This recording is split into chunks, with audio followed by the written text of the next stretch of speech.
नमस्कार दोस्तों, मैं सचिन सराठे आपके अपने चैनल गुरु गणित में आपका स्वागत करता हूं।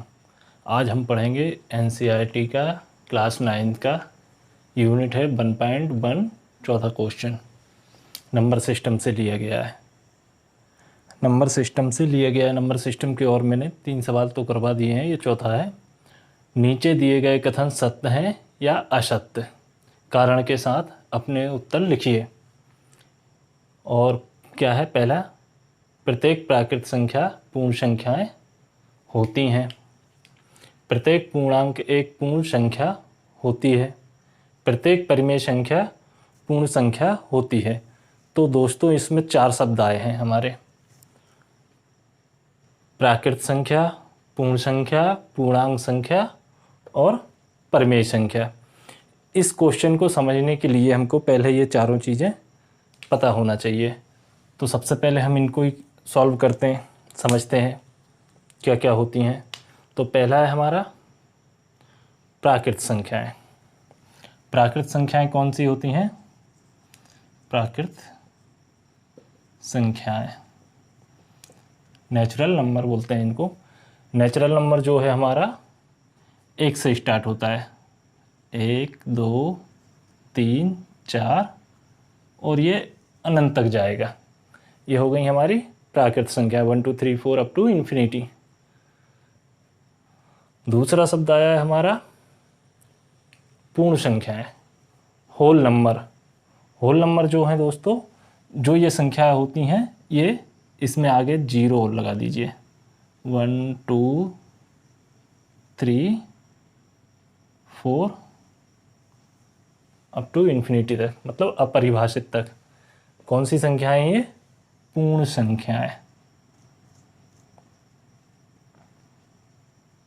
पूर्ण संख्याएं। अब इसके बाद एक है पूर्णांक। पूर्णांक क्या होती है? जिसको इंग्लिश में कहा जाता है इंटीजर। पूर्णांक संख्याएं। तो दोस्तों पूर्णांक संख्याओं को भी समझ लेते हैं। जैसा कि हमारा ये है 0, हमने 0 से इधर लिखा है 1, 2, 3 और ये आगे तक चला गया। सेम ये इधर भी जाएगा। तो अब इधर 0 से छोटी हो जाएंगी। तो 0 से छोटी क्या? -1, -2 और -3 और ऐसे ये आगे तक पहुंच जाएंगी। मतलब अपरिभाषित होता है इसका मान। और अब क्या है हमारा? प्रत्येक परिमेय संख्या पूर्ण संख्या होती है। तो इसमें भी एक शब्द आया है परिमेय संख्याएं। तो परिमेय संख्याएं क्या होती हैं?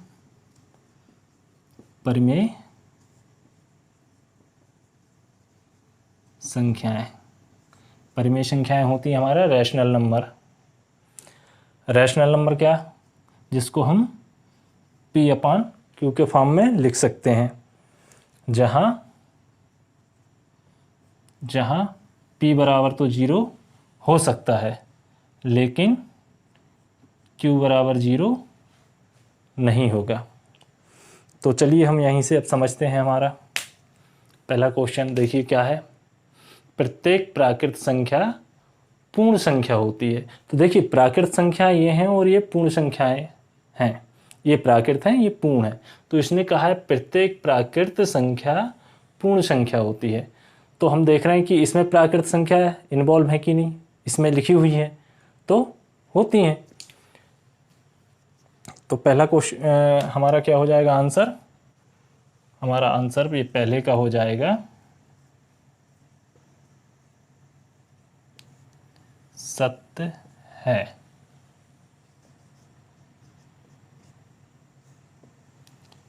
क्योंकि पूर्ण संख्याओं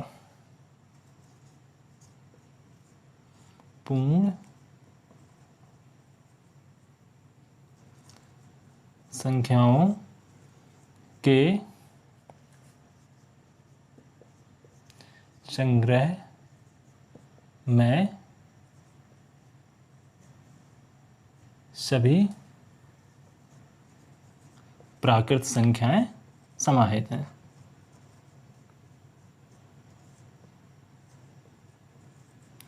समाहित हैं।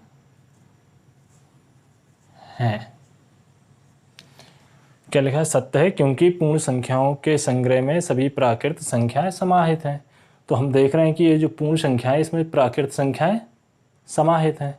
अब दूसरे में क्या कह रहा है? प्रत्येक पूर्णांक एक पूर्ण संख्या होती है।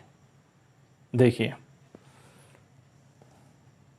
तो दूसरे का प्रत्येक पूर्णांक एक पूर्ण संख्या होती है। अब यहाँ पे हम देख रहे हैं ये पूर्णांक, अब पूर्णांक है, इसमें प्रत्येक पूर्ण संख्या है क्या? नहीं है, ये माइनस वाली नहीं है, असत्य है।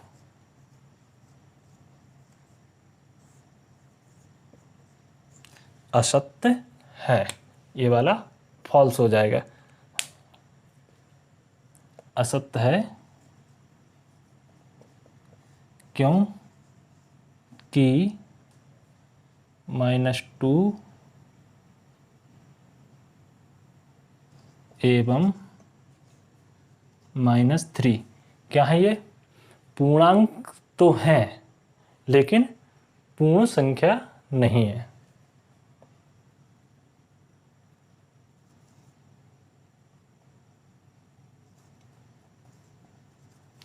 पूर्णांक तो है लेकिन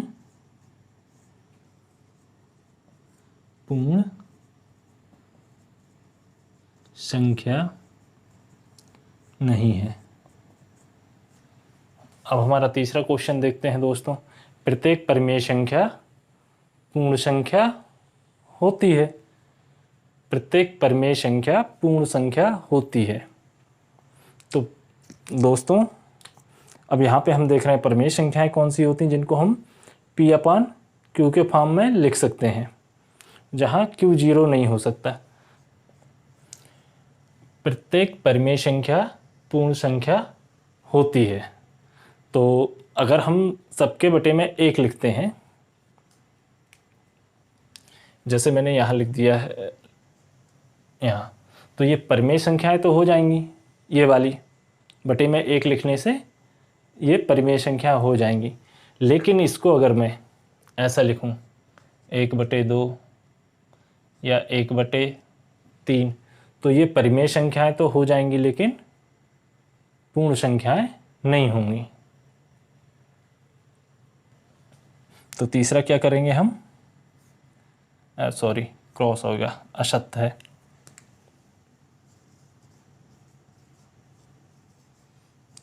असत्य है क्योंकि